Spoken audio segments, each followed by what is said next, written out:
இப்போ வந்து நான் என்னோடய 3rd மந்த் ஸ்கேன் எக்ஸ்பீரியன்ஸ் தான் உங்கள் கூட ஷேர் பண்ணிக்க போகிறேன். 12th வீக் எண்டில் தான் வந்து நான் ஸ்கேனே எடுத்தேன், என்டி ஸ்கேனு. ரொம்ப அன்றைக்கி வந்து டயர்டாகிட்டோம், பயங்கர டயர்டாகிட்டோம். 2:30க்கு வர சொல்லியிருந்தாங்க. நாங்கள் ஒரு 2 o'clock போயிட்டு ஃபார்மாலிட்டிஸ்லாம் முடிச்சுட்டு வெயிட் பண்ணிகிட்டு இருந்தோம்.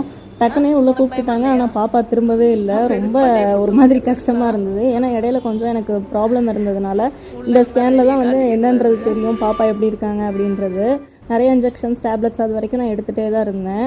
அதனால் வந்துட்டு இந்த ஸ்கேன் வந்து மரண பீதியாக தான் இருந்தது எங்கள் 3 பேருக்குமே. அம்மாவும் வந்து உட்காந்துருக்காங்க, ரொம்ப பயத்தோடு தான் உட்காந்துருந்தோம். அப்புறம் ரொம்ப நேரம் கழித்து நடந்துகிட்டே இருந்து தண்ணி குடித்து ஸ்வீட்ஸ் எல்லாம் சாப்பிட்டதுக்கப்புறம் தான் பாப்பா திரும்பினாங்களே. ஒரு 5:30 போல் ஆகிடுச்சு. அங்கேயே ரொம்ப நேரம் ஆகிடுச்சு, டயர்டாகிடுச்சு, எப்படா வீட்டுக்கு போகுன்ற மாதிரி ஆகிடுச்சு.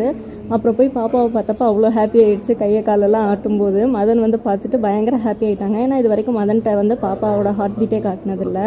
இந்த டைம் தான் ஸ்கேனில் ஃபஸ்ட் டைம் மதன் வந்து பார்க்குறாங்க. அப்புறம் அம்மாவை கூப்பிட்டேன். அம்மாவை பார்க்கலாமான்னு கேட்டதுக்கு அம்மா பார்க்கக்கூடாது, ஒருத்தர் மட்டும்தான் பார்க்கணும்னு சொல்லிட்டாங்க. உங்களோட 3rd மந்த் ஸ்கேன் எக்ஸ்பீரியன்ஸ் இருந்தால் ஷேர் பண்ணிக்கோங்க. பை கைஸ், நாளைக்கு இன்னொரு வீடியோவில் பார்க்கலாம்.